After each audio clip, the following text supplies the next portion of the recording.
শ্রেণী অষ্টম শ্রেণী গার্হস্থ্য বিজ্ঞান ক্লাস। আপুরা, তোমাদের সাথে আজকে আমি জুমে ক্লাস নিয়েছিলাম, অনেকে জয়েন করেছিলে। একটু সমস্যা হচ্ছিল ক্লাসটাতে, তোমরা নিজেরাও দেখেছো। ছোট্ট দুটো আপু ঢুকে গেছিল ক্লাসের মধ্যে। তারা অনেকক্ষণ চেষ্টা করেও, ওদের দাদু ছিল ক্লাসে, দাদু ওদেরকে ক্লাস থেকে কোনোভাবে বার করতে পারছিল না, ওরা বের হবে না, ওরা ক্লাস করবে। তারপরে ওদেরকে যখন বুঝিয়ে বললাম যে আপু তোমাদের সাথে এখন আমার ক্লাস না, এখন আমার ক্লাস 8-এর সঙ্গে, তারা কোনোভাবেই লিভ নিতে পারছিল না, কি করছিল, অনেকক্ষণ একটু ডিস্টার্ব ছিল। তারপর ছোট মানুষ তো আর কিছু মনে করিনি, তোমাদেরকে বলেছিলাম যে তোমরা একটু চালিয়ে নাও কষ্ট করে। আচ্ছা আপু, আজকে কিন্তু আমরা পড়েছিলাম 4র্থ অধ্যায়। যারা ক্লাসে ছিল তারা তো জানোই আজকে আমরা কি পড়েছিলাম। আজকে আমরা 4র্থ অধ্যায় পড়েছিলাম। আবার ক্লাসটা করার উদ্দেশ্য হলো, আমি আজকে ল্যাপটপে ক্লাস করতে পারিনি, আমি নিয়ে গিয়েছিলাম মোবাইলে ক্লাস করেছি। আমার এখানে রেকর্ড করার কোনো অপশন ছিল না বলে আমি আবার ক্লাসটা করে তোমাদের সুবিধার জন্য ইউটিউবে দিয়ে দিচ্ছি। আশা করি সবাই ক্লাসটা দেখবে, যেহেতু তোমাদের কিন্তু ক্লাস 8-এর গার্হস্থ্য ক্লাস খুবই কম হয়েছে। আমাকে এই মাসের 12 তারিখ থেকে তোমাদের ক্লাস দেওয়া হয়েছে, মানে সেপ্টেম্বরের 12 তারিখ থেকে আমি তোমাদের ক্লাস। আজকে আমি তোমাদের 4 নাম্বার ক্লাস নিচ্ছি, সপ্তাহে মাত্র একটা ক্লাস। আপু একটু কষ্ট করে হলেও ক্লাসগুলো দেখো, কারণ তোমাদের এই পড়াগুলোই ক্লাস 9-এ লাগবে। আমরা পরীক্ষার জন্য পড়ছি না, আমি বারবার বলছি তোমাদের, আমরা কিন্তু পরীক্ষার জন্য পড়ছি না, আমরা শেখার জন্য পড়ছি। এবং আমাদের যেই পড়াগুলো আমাদের কাজে লাগবে সেই পড়াগুলোই আমি তোমাদের বেছে বেছে সেই অধ্যায়গুলো পড়ছি। এই জন্য আজকে আমি তোমাদের 4র্থ অধ্যায় পড়া দিয়েছি। আর গত ক্লাসে আমি তোমাদের একটা বাড়ির কাজ দিয়েছিলাম, বলেছিলাম যে বাড়ির কাজটা তোমরা যেদিন স্কুলে আসবে সেই দিন আমার টেবিলে কাজগুলো দিয়ে যাবে। দিয়েছিলে কালকে, কিন্তু শেষ বেলা এবং অল্প কয়েকটা খাতা। এই জন্য আমি বলেছি আগামী ক্লাসে খাতাগুলো নিয়ে আসবে। আশা করি সবাই বাড়ির কাজ করবে। বাড়ির কাজ করলে তোমার কিন্তু অনেকটা প্র্যাকটিস করা হবে, তোমার শেখা হয়ে যাবে। এই জন্য তুমি বাড়ির কাজগুলো দিবে। আমি বেশি কাজ দিচ্ছি না, কিন্তু যে কাজটাই দিব সেটাই তোমরা করে নিয়ে আসবে। আচ্ছা ঠিক আছে আপু, আসো আমরা পড়ায় আসি। আজকে আমি পড়িয়েছিলাম 4র্থ অধ্যায় বয়স সন্ধিকাল। বয়স সন্ধিকাল কি? পার্ট 1-এ দেখো বয়স সন্ধিকালের পরিবর্তন। এই যে তোমাদের বয়স এখন কত?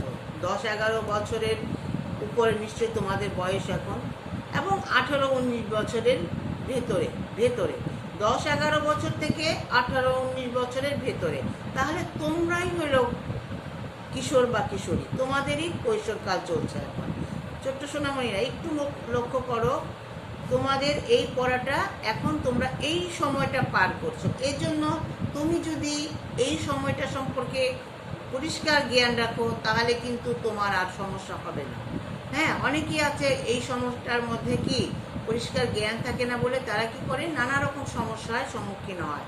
এই জন্য আমরা এই সময়টাকে তোমাদেরকে একটু ভালো করে এই জিনিসটা বোঝাতে চাচ্ছি যে এটা কিন্তু কোনো একটা অন্যরকম সময় না, এটা তোমার জীবনেরই একটা পার্ট সময়। তুমি এতদিন শিশু ছিলে, এখন তুমি কিশোরী হয়েছ। এই জন্য তোমাকে কিন্তু এখন তোমার সম্পর্কে অনেক কিছু জানতে হবে। এই যে তোমার মধ্যে পরিবর্তন আসতেছে, এই পরিবর্তনটা কি, কেন আসতেছে, এটা তোমাকে জানতে হবে। যেমন 10-11 বছর বয়স থেকে 18-19 বছর বয়স সময়কে কৈশোরকাল বলা হয়। এই কিশোরকালের অপর নাম বয়স সন্ধিকাল। কিশোরকালও বলতে পারি, কৈশোরকালও বলতে পারি, আবার বয়স সন্ধিকাল। বয়স সন্ধিকাল দ্রুত পরিবর্তনের সময়। এ সময় শারীরিক পরিবর্তনের মধ্যে উল্লেখযোগ্য হচ্ছে ওজন ও উচ্চতায় বৃদ্ধি। কি হয়, মানুষ আস্তে আস্তে খুব তাড়াতাড়ি মনে হয় বড় হয়ে গেল, মানে সেই দিন দেখলাম ছোট্ট প্যান্ট পরে স্কুলে আসছে, এই পরে বড় হয়ে গেল। তার মানে ওজন এবং উচ্চতায় তারা কি করে, বৃদ্ধি হয়ে যায়। এবং যৌনাঙ্গের পরিবর্তন হয়, তাদের যে শরীরের যে অঙ্গ প্রত্যঙ্গগুলো আছে তার মধ্যে কিছু পরিবর্তন হয়। অন্যান্য সকল পরিবর্তনের মতো যৌন পরিবর্তনে এই ধরনের একটা বিকাশ। হ্যাঁ, আস্তে আস্তে কি মেয়েরা মায়ের মতো হতে থাকে, আর ছেলেরা পুরুষদের মতো হতে থাকে। এই যে পরিবর্তন একটা শিশু থেকে আস্তে আস্তে একটা পূর্ণ বয়স্কতে পরিণত হয়। এই পরিবর্তনের ধরন ও কারণ সম্পর্কে সঠিক ধারণা না থাকলে অনেক জটিল পরিস্থিতির সৃষ্টি হতে পারে। মনটা সবসময় দুশ্চিন্তাগ্রস্ত থাকে। তাই বয়ঃসন্ধিকাল বয়সটি ঝনঝঞ্ঝার কালো বলা হয়। কি ঝড় আসলে যেমন সব কিছু এলোমেলো হয়ে যায়, হ্যাঁ, একটা কেমন যেন একটা হয়ে যায়, সব কিছু পরিবর্তন হয়ে যায়, তেমনি এই সময়টাকেও মনে হয় একটা কি হলো, কেমন এরকম হচ্ছে, কেন আমি এরকম হয়ে যাচ্ছি, নানা রকম দুশ্চিন্তা করে। অনেকে মন খারাপ করে, কারোর সাথে মেশে না, কথা বলে না, এই টাইমে কারো বাড়িতে বেড়াতে যেতে চায় না, পরিবারে কারোর সাথে ভালো ব্যবহার করে না। এটা কারণ হচ্ছে তার বয়ঃসন্ধিকাল চলছে। এখন হলো কি, এই পরিবর্তনটা বয়ঃসন্ধিকালে পরিবর্তন সম্পর্কে আমরা কেন জানবো? তোমার কাছে মনে হতে পারে যে আমার জানা দরকার কি? অবশ্যই তোমার জানা দরকার, কারণ তুমি এই সময়টা এখন পার করছো। তোমার কি কি পরিবর্তন আসতে পারে, তুমি যদি এইগুলো সম্পর্কে পূর্ব ধারণা থাকে, তাহলে তুমি যে কোনো সময় এই পরিবর্তনটাকে ওয়েলকাম করতে পারবে। কোনো কষ্ট হবে না তোমার, তুমি মানিয়ে নিতে পারবে, এবং তুমি আরো কয়েকজনকে বুঝিয়ে বলতে পারবে, তোমার পরিবারে কাউকে বলতে পারবে, তোমার ক্লাসে যারা বান্ধবীরা আছে তাদের সাথে তুমি শেয়ার করতে পারবে। এই জন্য আমি তোমাকে পরিষ্কার একটা ধারণা দিতে চাচ্ছি বয়ঃসন্ধিকাল সম্পর্কে। এই বয়সে শারীরিক ও মানসিক পরিবর্তন সম্পর্কে জানলে আমাদের পূর্ব প্রস্তুতি থাকবে। আমার এই টাইমটার মধ্যে 10-11 বছর থেকে 18-19 বয়সের মধ্যে আমার এই পরিবর্তন হতে পারে। এটা যদি আমার জানা থাকে, আমার শারীরিক পরিবর্তন হবে, আমার মানসিক পরিবর্তন হবে, তাহলে আমাদের পূর্ব একটা প্রস্তুতি থাকবে, যে কোনো সময় আমি কোনো একটা কি বলবো, একটা সমস্যায় যেন আমি না করতে পারি। সহজভাবে এই পরিবর্তনকে মেনে নিতে পারবো, এবং পরিবর্তন সম্পর্কে কোনো দুশ্চিন্তা থাকবে না, সহজভাবে মেনে নিতে পারবে। এটা মানুষের জীবনে হয়েই থাকে, এটা কোনো কিছুই না, এটা আল্লাহ দিয়েছে। আমাদের এই পরিবর্তনটা এই সময় হবে, আবার আস্তে আস্তে যখন বড় হবে তখন কিন্তু সবই মানিয়ে নিতে পারবে, কারণ এই সময় একটু একটু ভয় থাকে। পরিবারের ছোট ভাই বা বোনকে পূর্ব প্রস্তুতি দিতে পারবে তুমি। কৈশোরে যে কোনো ছেলে মেয়েদের পরিবর্তন বিষয়ে পরামর্শ দিতে পারবে। অনাকাঙ্ক্ষিত পরিস্থিতিকে নিজেকে রক্ষা করতে পারবে। পরিবারে বড়দের সাথে মেলামেশায় আলোচনা করতে পারবে। সহজে পরিবার ও সমাজের সাথে খাপ খাওয়াতে পারবে। তাহলে দেখো, তুমি যদি আগে থেকে জানো তাহলে এই জিনিসগুলো তুমি পারবে। 10-11 বছর থেকে 18-19 বছর বয়সকে আমরা কৈশোরকাল বলি। কৈশোরকালের অন্য একটি নাম হচ্ছে বয়ঃসন্ধিকাল। তবে কৈশোরকালের প্রথম দিকে, অর্থাৎ 10-11 বছর থেকে 14-15 বছর বয়সটা বয়ঃসন্ধিকাল হিসাবে বেশি গুরুত্বপূর্ণ। বয়ঃসন্ধিকালে দেহের আকার আকৃতির পরিবর্তন হয়। ছেলে মেয়েদের উচ্চতা ও ওজন দ্রুত বাড়তে থাকে। বিভিন্ন অঙ্গ প্রত্যঙ্গের বৃদ্ধিতে তারা পুরুষ পূর্ণ বয়স্কে রূপ ধারণ করে। এ সময় ছেলে মেয়েদের বিভিন্ন ধরনের শারীরিক ও মানসিক পরিবর্তন হতে শুরু হয়। সব ছেলে মেয়েদের নির্দিষ্ট বয়সের আগে পরিবর্তন শুরু হয়। অনেক সময় দেখা যায় অনেক ছেলে মেয়েদের নির্দিষ্ট বয়সের আগেই পরিবর্তন হয়ে যায়, তাদেরকে কি বলা হয়? অকালপক্ষ। আচ্ছা, এদেরকে অকালপক্ষ বলা হয়। আচ্ছা, আর যারা অনেককে দেখা যায় যে একটু বিলম্ব হয়, মানে একটু দেরি করে হয়, এটাও কিন্তু ভয়ের কোনো কারণ নেই, অনেকের হতেই পারে, এটা শারীরিক গঠনের উপর নির্ভর করে। এই জন্য তাদেরকে কি হয়, তাদেরকে বলা হয় যে যাদের একটু দেরি করে হয় তাদের বিলম্বিত পরিপক্ক ছেলে মেয়ে বলা হয়। বিলম্বিত মানে তাদের একটু দেরি করে হয়।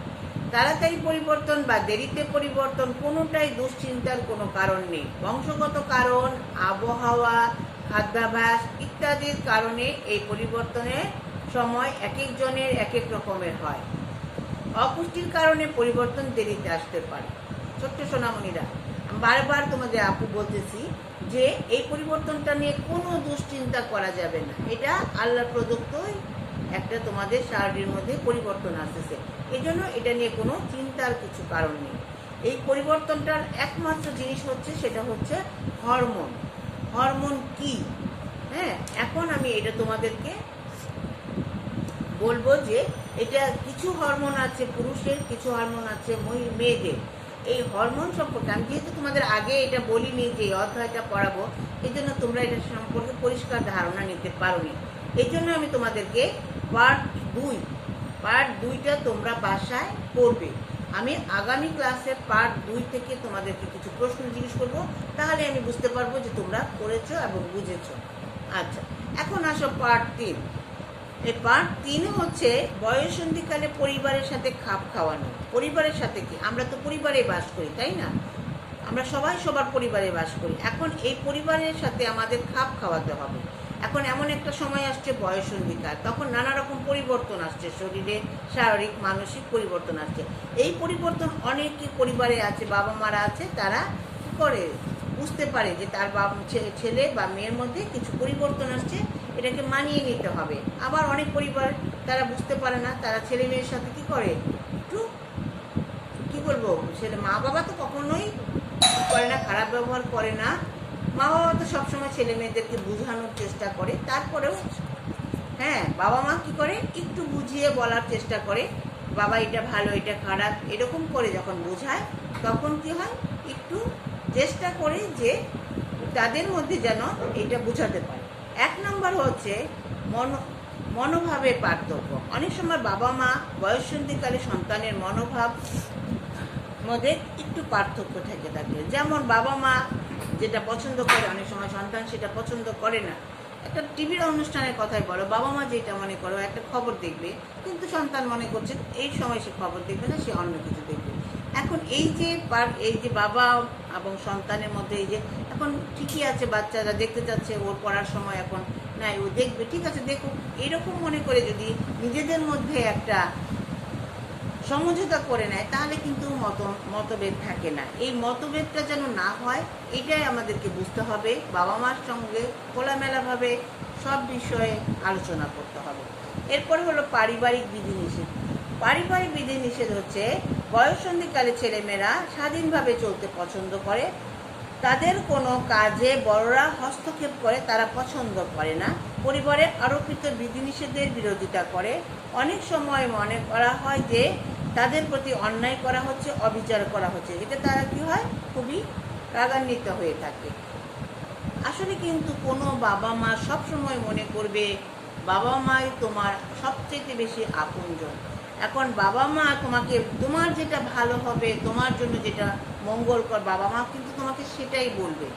তোমাকে সাময়িক তোমার কাছে মনে হতে পারে যে এটা আমাকে করতে দিল না, আমাকে যেতে দিল না, হ্যাঁ, কিন্তু আসলে কিন্তু তা না। আসলে তোমার বাবা মা তোমার জন্য যেটা ভালো সেটাই কিন্তু সে করে বলে তোমাকে এতটা শাসনের মধ্যে রাখে। এই জিনিসটা মনে করবে না কখনোই। যারা